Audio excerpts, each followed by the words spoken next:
Welcome back to Confessions of a Property Investor. Today, the confessions are from the inside the walls of Chase. As much as we pride ourselves about what we do for our clients outside of these walls, we create wealth. That's what we do. And we create that wealth through property investing. We've created it for hundreds of thousands of clients. What we don't talk about very openly is the mistakes that occur inside the walls of Chase Wealth Australia. I'm Catherine Andrews, Director of Investments and Managing Director of Chase Wealth Australia. And with me today, I've got Pamela Phillips. Pamela Phillips is our Financial Controller. Pamela Phillips is also a very, very dear friend of mine outside the walls of Chase. Hi, Pam. Hi, Catherine. How are you? I'm very well. Very excited to actually join you on this podcast. Good. It's going to be a good one. And look, it's not as light and fluffy as what some of our other ones are. No. It's more real. It's basically taking accountability and warning Aussies out there, if not just everyday Australians, property investors in particular, knowing who you've got working for you, knowing who your property manager is, even agencies out there that hire some of these people. So I think it's going to go on a bit longer today than usual, but I think it's more of a reflection on Chase. Yeah. So Pamela has been in the property industry how long now, Pam? Oh, that's a really good question. Probably around the 10-year mark now. Going on a decade now. Yeah.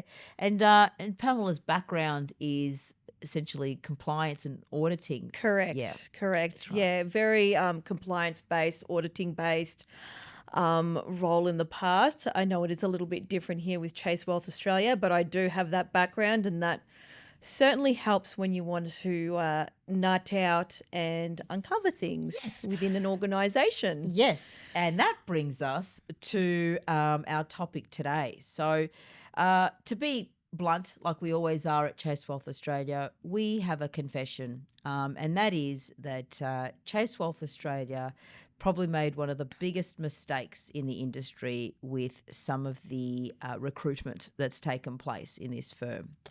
It's general knowledge that it's very hard to recruit the right people. Some people take work seriously, some people not as much.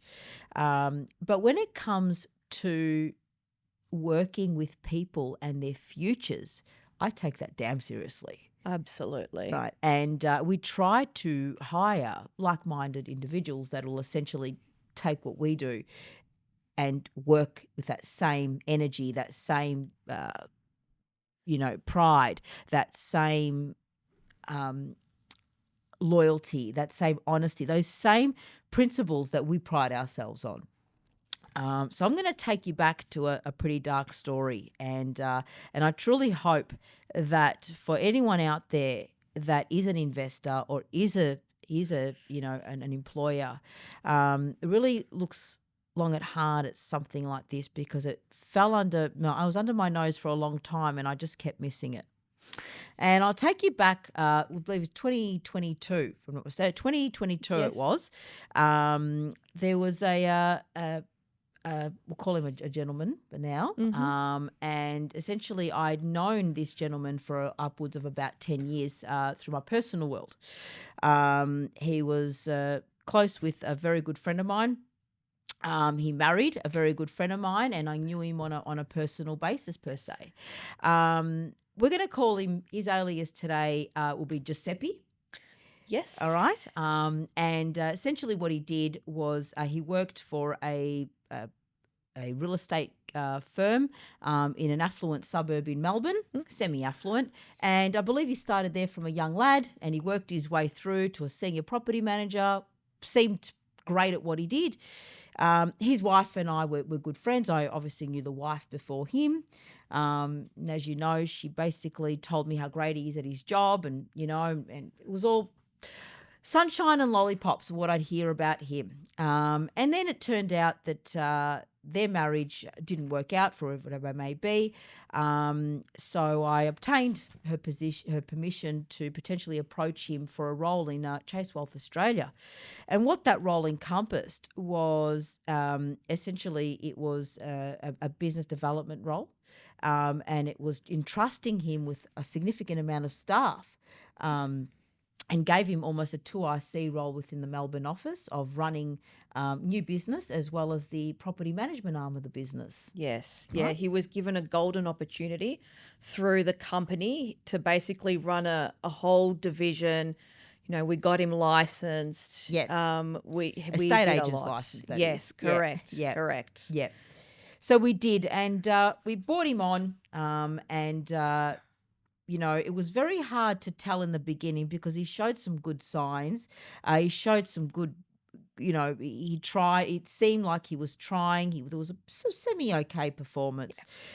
Unfortunately, what I wasn't seeing on the surface level, being, you know, up and down between our different offices interstate, was that he would, one of the first darker signs he showed was that he would, in fact, start to trash his ex-wife, who's the mother of his children, to employees. Mm-hmm. Now, sign number one, the minute someone starts to trash talk the mother of their children in the middle of an office of people they don't know, I guess that's the first sign that this guy doesn't have really good ethics. But obviously this hadn't come to us just yet. It was No. happening behind the scenes. Another thing was he was beginning to create an uncomfortable working environment for our female employees. And it came to my attention months and months later that he was showing them social media stuff, and there was some, I believe, some Interesting pictures. yeah. Say that. Yes. So what began to happen was he was essentially starting to show within the staff, within about 4 to 5 month mark, he started to show that he was probably not the best advocate for, you know, integrity and loyalty, and someone that's, you know, to wear the Chase name proud on his heart. He just started to show signs when he would refer to his personal world that he probably wasn't in the right frame of mind. So the thing is, Pamela started to get wind a little bit then through her auditing skills that he was not performing as well as what he had been making out he had, and we brought him in for a massive board meeting, and we basically gave him another chance to prove himself. He explained that through this divorce proceedings, his ex-wife was taking him through the ringer. She was taking everything off him. She'd left him for a 22-year-old or something like that. Yeah. And she was, what did he say? He goes, she's old, haggard, too much Botox, and she's left me for a 22-year-old. So, of course, being his employer, I was like, oh, okay. Well, I felt really bad, and I thought, okay, he's going through a tough time, give him another chance.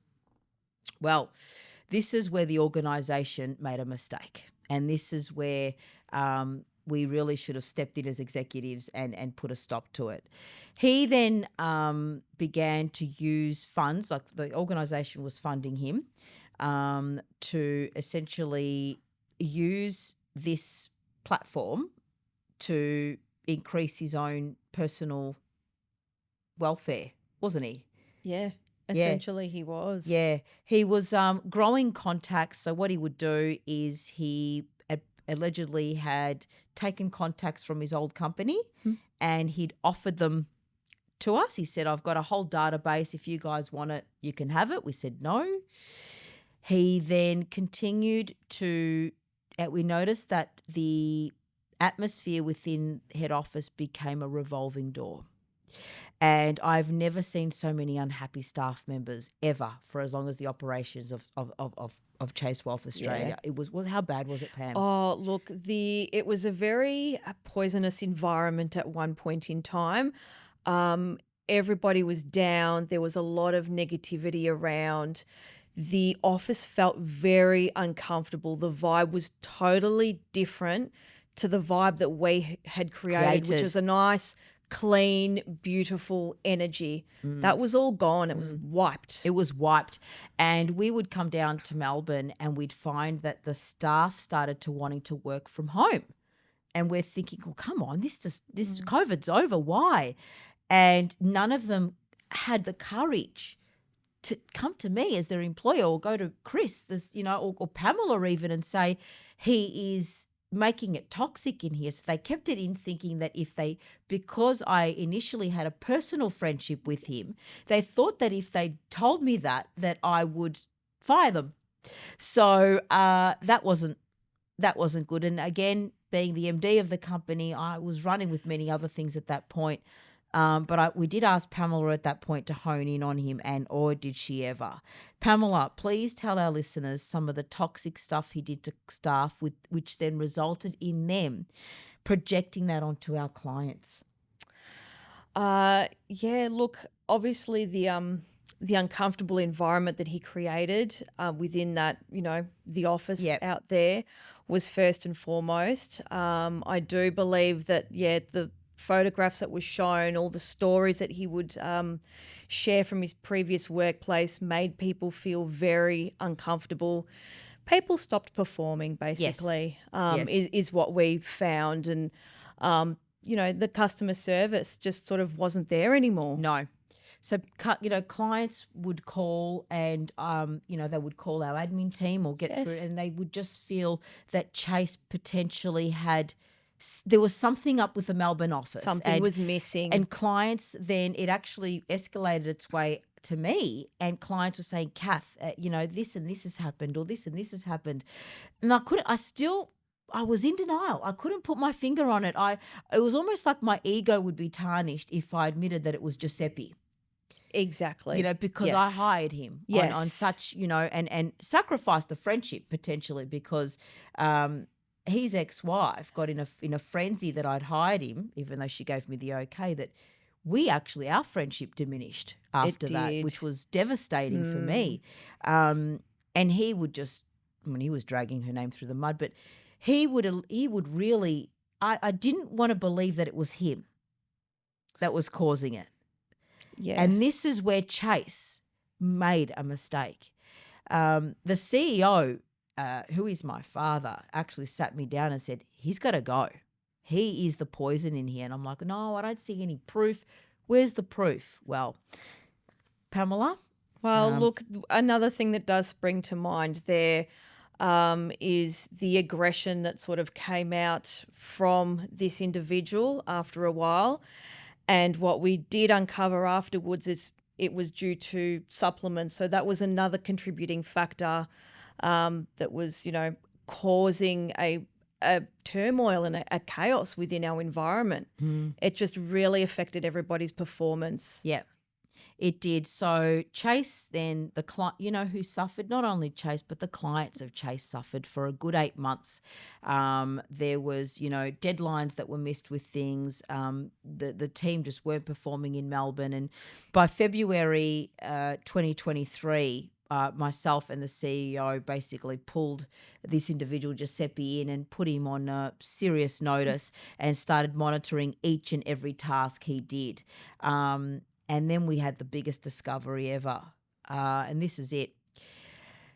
Giuseppe approached, and this is where I urge all of our listeners and viewers to be very careful that you know who is running with your property management. He was a property manager, okay? Allegedly, 15 years in this semi-affluent suburb in Melbourne with his firm, quite a reputable firm, and he did everything for them. And now he approached one of our clients, and he said this to them: I've got a tenant for your property, but they will pay you 1 year's rent up front in cash. And my client said, okay, well, what's the catch? They're a drug dealer. Yeah. This is all happening I had no idea this was going on. Thank the Lord that this client and I have a good relationship. He rang me at 10 o'clock at night in turmoil, and he said, this is what your property manager proposed to me. That was it. Yeah, Pam, that was it. No, we would absolutely not tolerate any sort of illegal, underhanded behaviour. No, we do not operate like that. No, and it was a strong chance it wasn't going to come to our attention. If this landlord hadn't reached out to Chase and said, hey, this is what you're seeing your property manager's doing, I would have still had no idea. And it takes me to another point.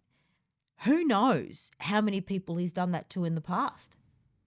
That's exactly right. We don't know. He's been in the industry for how long? 15 years, however long it was. I mean, Who's your tenant? Yeah. Who's your tenant?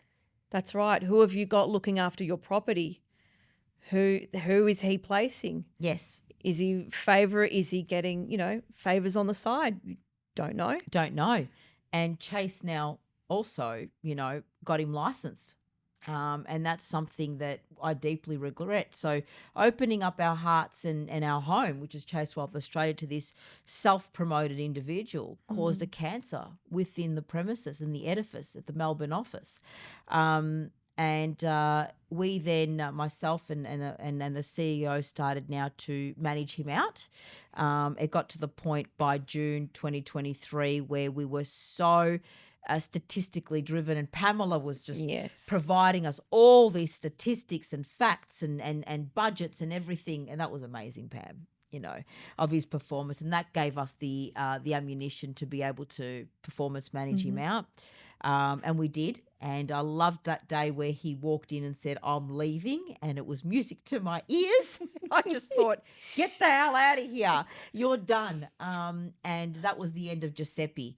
But I do tell you that it took a good 6 months to clean up the mess he left behind with the staff. He'd actually affected the female staff so much that one of the girls was in tears about him. And that is something that Chase have learnt so much from when it comes to recruitment, when it comes to who's dealing with our staff and who's dealing with our clients. Pamela, I don't even know what more to say. It's just from a friend. From a friend to a foe. To a foe. And it was a learning experience. It was a very tough lesson. It was. But it was certainly a lesson. Yeah.